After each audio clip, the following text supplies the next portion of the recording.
Bueno, vamos a empezar con un resumen muy rápido, digamos, de los conceptos que vimos hasta ahora que entran en esta primera parte del evaluativo. Empezamos definiendo el concepto de centro de masa, ¿sí?, como un punto representativo del sistema que se comporta como si toda la masa estuviese concentrada en ese punto, y definimos la posición del centro de masa, ¿sí?, como la sumatoria para un sistema discreto, ¿no? O sea, un sistema que se pueden contar la cantidad de partículas. Entonces tenemos la sumatoria del producto de cada masa por su posición respecto de un sistema de referencia dividido en la masa total.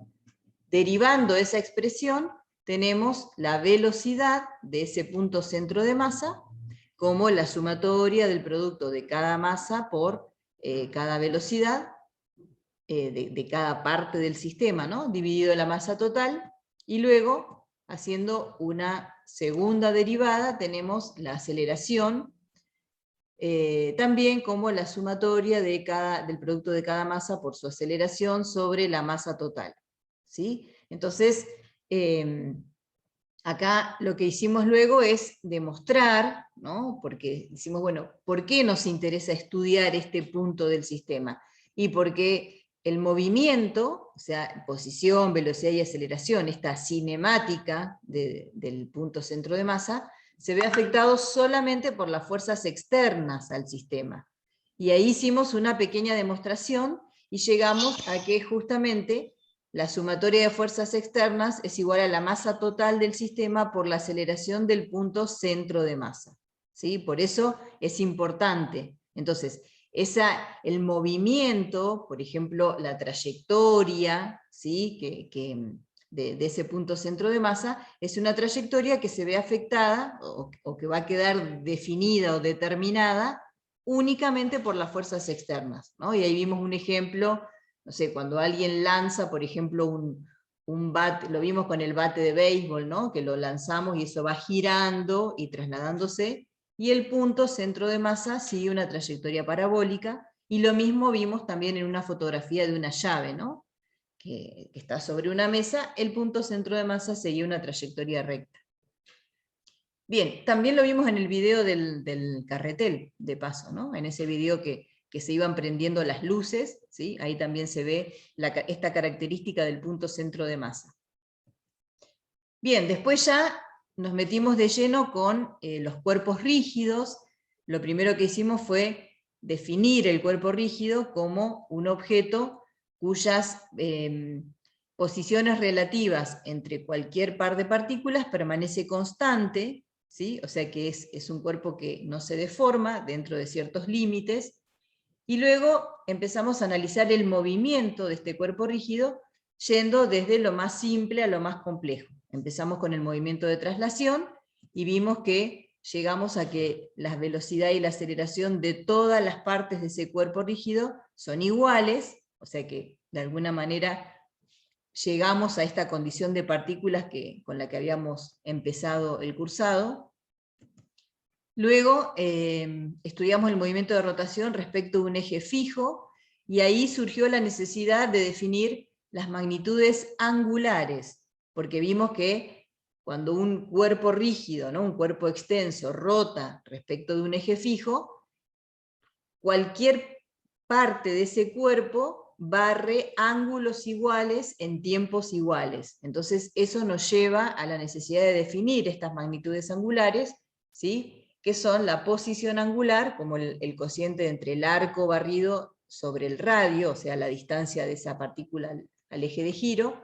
Luego, derivando, tenemos la velocidad angular, como la derivada de la posición angular respecto del tiempo, y por último, la aceleración angular, como la derivada de la velocidad angular respecto del tiempo, ¿sí? Y dimos, por supuesto, todas las características que tienen estas magnitudes angulares, y además las relacionamos con las magnitudes lineales, ¿no?, la velocidad tangencial con la velocidad angular, y la aceleración tangencial con la aceleración angular. Esa no las puse acá.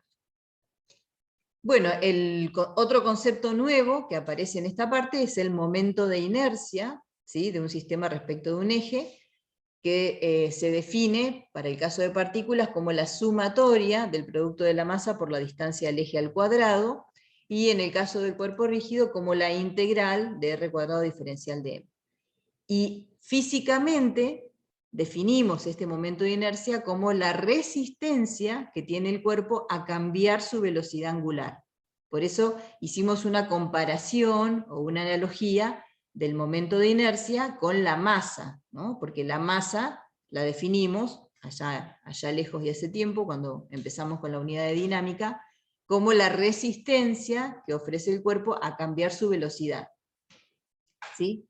En este caso, el momento de inercia, como análogo de la masa, es la resistencia del cuerpo a cambiar su velocidad angular. ¿Sí? Bien, después aparece el torque, porque vimos que en este caso se vuelve sumamente importante el punto de aplicación de las fuerzas, porque vimos que dependiendo de dónde uno aplique las fuerzas sobre ese cuerpo rígido, el efecto que produce es completamente diferente. Entonces, la magnitud que tiene en cuenta el punto de aplicación de las fuerzas es el torque, y justamente se define como el producto vectorial entre el vector posición, entre el punto de aplicación de la fuerza y el eje de giro, vectorial la fuerza. ¿Sí? Entonces vimos las características, es una magnitud vectorial, cuyo módulo es igual al producto de los módulos del vector posición, la fuerza, y el seno del ángulo comprendido entre el vector posición y la fuerza. Su dirección es perpendicular al plano de giro que forman estos vectores posición y fuerza, y el sentido con la regla de la mano derecha, ¿no? Por eso ahí tenemos que tener cuidado, porque el producto vectorial no es conmutativo, o sea que R vectorial F significa que voy de R a F con la mano derecha, y eso me da entonces el sentido del torque, ¿sí? Y vimos que el efecto de un torque neto aplicado sobre un sistema es que el sistema cambia su velocidad angular, y llegamos a lo que se conoce como la segunda ley para la rotación, ¿no? El torque neto actuando sobre un sistema es igual al momento de inercia por la aceleración angular de ese sistema. O sea que esta es similar a la que vimos para la traslación, ¿no? Sumatoria de fuerzas igual a la masa por la aceleración, en este caso, acuérdense, aceleración del centro de masa.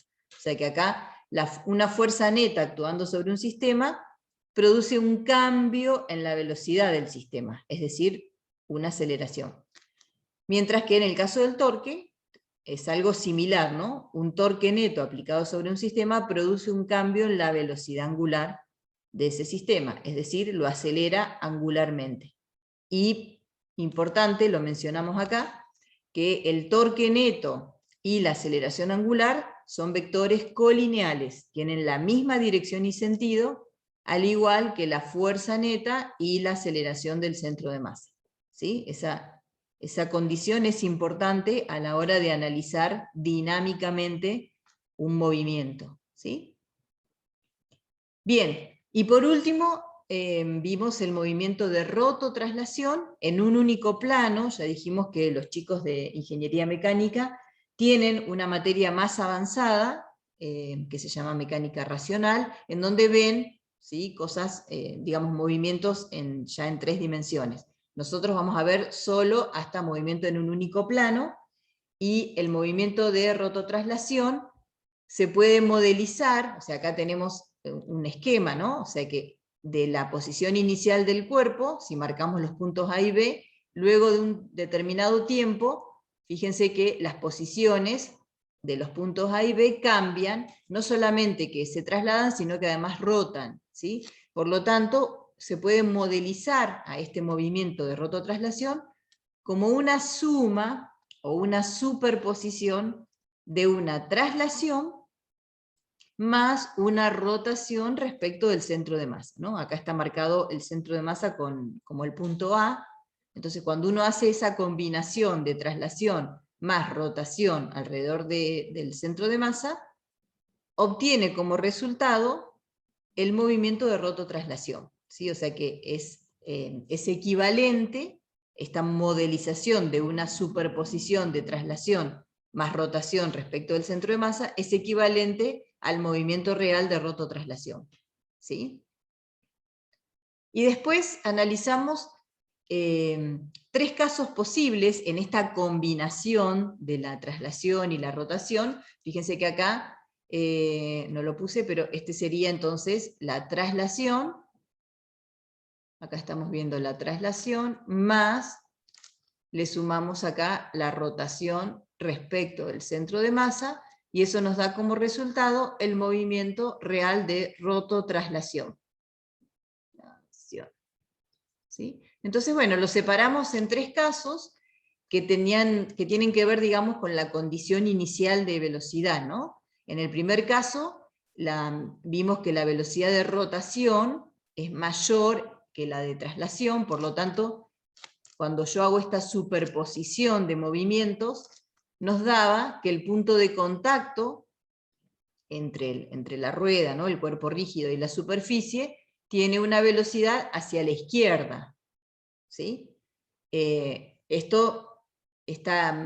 análisis después nos va a servir para sumarle la dinámica, ¿no? Porque vimos que si este punto de contacto tiene una velocidad relativa al suelo hacia la izquierda, entonces acá aparecía una fricción dinámica, porque hay movimiento relativo entre el punto de contacto y la superficie, una fricción dinámica en sentido contrario a ese movimiento relativo. Y acá a veces, digamos, suele como contradecir el sentido común, de que cómo puede ser que aparezca una fricción en el mismo sentido que la velocidad del centro de masa. ¿Esto es posible? Y sí, porque cuando yo voy a mirar la fricción, tengo que mirar acá, o sea, acá esto sería la lupa, tengo que mirar, concentrarme no en el movimiento global del cuerpo rígido, sino en el contacto, ¿qué pasa acá en el contacto? Entonces, en este caso, la fricción dinámica tiene el mismo sentido que la velocidad del centro de masa. Y esta fricción dinámica, bueno, tendrá su efecto, ¿no?, de aumentar la velocidad del centro de masa y disminuir la velocidad angular, porque fíjense que produce un torque opuesto a la velocidad angular. Voy a escribir acá la velocidad angular, acá al costadito. Esto está girando así, ¿no?, o en sentido horario, o sea que omega es entrante, ¿sí? Y este vector amarillo es la velocidad tangencial, ¿no?, omega vectorial R. Entonces fíjense que el torque de esta fricción es antihorario, ¿no? Cuando yo hago R vectorial F, el R es este vector, R vectorial F, con la mano derecha me da saliente. Quiere decir que esta fricción lo que va a hacer es producir un aumento en la velocidad, porque la aceleración del centro de masa nos quedaba así, ¿no? Lo voy a poner acá al costadito. Esta es la aceleración del centro de masa, y esta es la aceleración angular. O sea, la aceleración del centro de masa debido a la fuerza neta, que es la fricción, porque normal y peso se anulan, y la aceleración angular la voy a deducir con el torque neto, porque el torque del peso y de la normal también se anulan. Por lo tanto, me queda como único torque el de la fricción, que me da el sentido de la aceleración angular. Entonces, el efecto de esta fricción era aumentar la velocidad del centro de masa y disminuir la velocidad angular hasta que se cumpla la condición de rodadura, ¿no?, que es cuando el punto de contacto entre el cuerpo rígido y la superficie tiene velocidad cero. Que bueno, es lo que vamos a ver ahora, que está en el caso 3, ¿no? En el caso 2, hacemos la misma superposición, o sea, trabajando sobre el modelo, ¿no?, de sumar la traslación más la rotación respecto del centro de masa, pero acá le cambiamos la condición a la rotación, o sea, vamos a decir que es menor que la traslación. Entonces, cuando hacemos esta superposición, el punto de contacto, ¿sí?, cuando ponemos la lupa acá, tiene velocidad hacia la derecha, o sea, en el mismo sentido que la del centro de masa. Por lo tanto, acá sí aparece nuevamente una fricción dinámica, pero que es, como siempre, opuesta al movimiento relativo en el contacto, ¿no? Tengo que mirar ahí. Entonces, esta es la fricción dinámica, que ahora hace que, fíjense, cuando uno mira la fuerza neta, que es la fricción, me va a producir una aceleración del centro de masa en este sentido. ¿Sí? Porque normal y peso se anulan, por lo tanto, como fuerza neta me queda la fricción. Y cuando analizo el torque neto, también, ¿no? El torque del peso y el torque de la normal se anulan, y me queda el torque de la fricción, ¿no? Respecto del centro de masa. Con la regla de la mano derecha me da entrante. Este sería el alfa en este caso. Por supuesto que acá la rotación sigue siendo entrante, omega. Por lo tanto, acá fíjense que la aceleración del centro de masa tiene sentido contrario a la velocidad del centro de masa, por lo tanto disminuye el módulo de la velocidad del centro de masa. La aceleración angular tiene el mismo sentido que la velocidad angular, es decir, esta aumenta su módulo, hasta que el punto de contacto pasa a ser el centro instantáneo de rotación. Eso justamente lo vamos a ver en detalle en el caso 3, en el cual la velocidad de traslación coincide en módulo con la velocidad de rotación. Acá tenemos siempre el omega entrante. Entonces, como resultado, este punto de contacto entre el cuerpo rígido y la superficie es el centro instantáneo de rotación. O sea, es un punto de velocidad cero y lo llamamos centro instantáneo de rotación porque se interpreta, digamos, lo podemos modelizar como si instante a instante este cuerpo rígido rotara alrededor de este punto. Una rotación pura alrededor de este punto. Y es instantáneo porque no está fijo acá, sino que un instante después, como la rueda está avanzando, ¿no? Se está trasladando a su vez que rota, un instante después el punto de contacto es este, y después es este, y después es este, o sea, siempre el CIR es el punto de contacto entre el cuerpo rígido y la superficie, y es el punto de velocidad cero. Por lo tanto, el caso 3 tiene un nombre particular que se llama rototraslación sin deslizamiento o rodadura. Y bueno, y este punto, como dijimos recién, es el centro instantáneo de rotación, mientras que los otros dos casos son rototraslación con deslizamiento, es decir, el punto de contacto tiene velocidad relativa respecto de la superficie. ¿Sí? Entonces, en estos casos, no se conoce la posición del CIR, ¿sí? A priori, se podría calcular. Pero en el caso 3, en el que ese punto tiene velocidad cero, el punto de contacto, ese es el CIR, entonces ahí sí conocemos la posición y podemos usar esa información, ¿no? O sea, es bastante útil conocer dónde está el CIR, porque justamente uno puede modelizar ese movimiento de rototraslación como una rotación pura alrededor del CIR. O sea que esto de acá, ¿sí? El movimiento plano de rototraslación también lo podemos analizar como una rotación. En lugar de una traslación más una rotación alrededor de A, que es el centro de masa, por supuesto, una rotación, ¿sí?, alrededor del centro instantáneo de rotación. Entonces, este modelo para la rototraslación también es bastante útil porque, bueno, es mucho más simple, ¿no? Porque estoy viendo solo un movimiento de rotación, pero tengo que tener cuidado porque lo estoy viendo respecto del CIR, del centro instantáneo de rotación.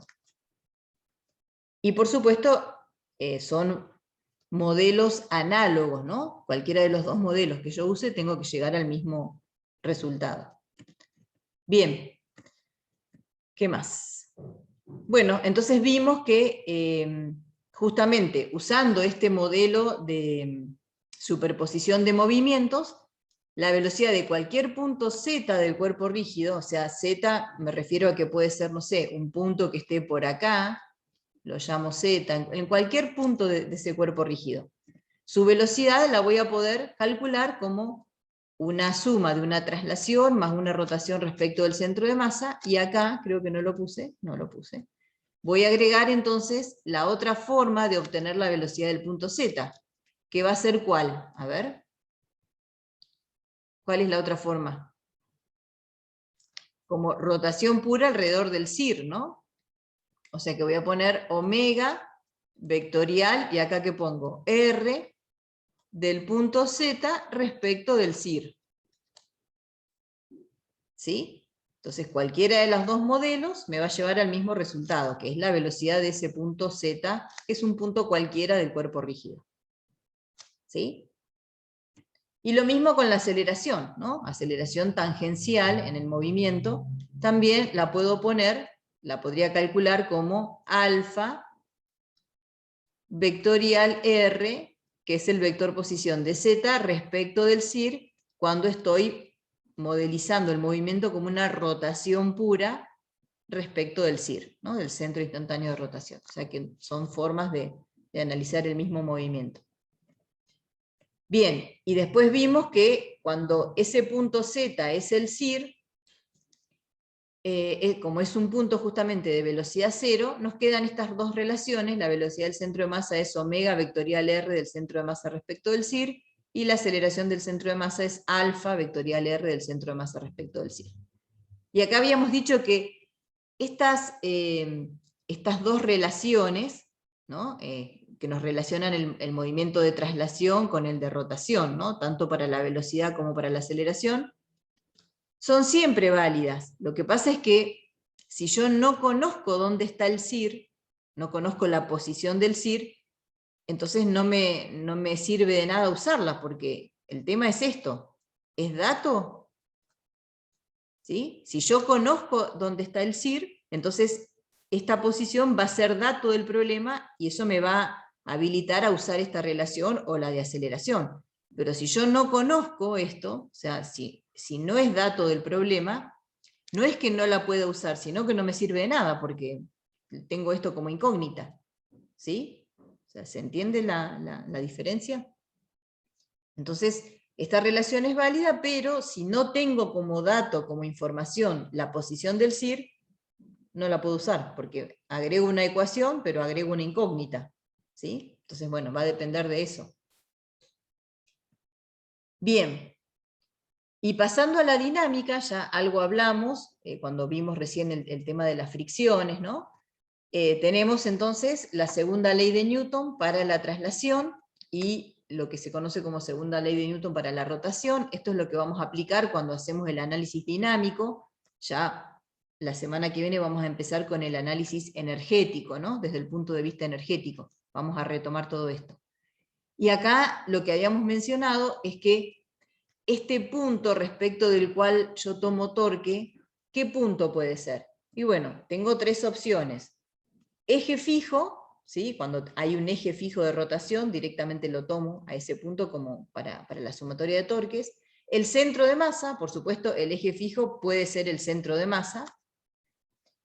Y otra opción es el centro instantáneo de rotación, ¿sí? Son las únicas tres opciones para plantear la sumatoria de torques, ¿sí? Y obviamente acá tengo que tener cuidado, ¿no? Porque el momento de inercia, ¿sí?, tiene que coincidir con el eje respecto del cual estoy tomando torque. O sea, no puedo tomar sumatoria de torques respecto del CIR y acá poner el momento de inercia del centro de masa. Eso no estaría correcto, ¿sí? O sea que elijo qué punto voy a usar para hacer la sumatoria de torques y en función de eso tengo que establecer el momento de inercia de ese cuerpo, ¿no?, respecto de ese eje que estoy tomando para la rotación. ¿Sí? ¿Estamos? Bueno, y el caso particular de equilibrio, las condiciones son sumatoria de fuerzas igual a 0 y sumatoria de torques igual a 0.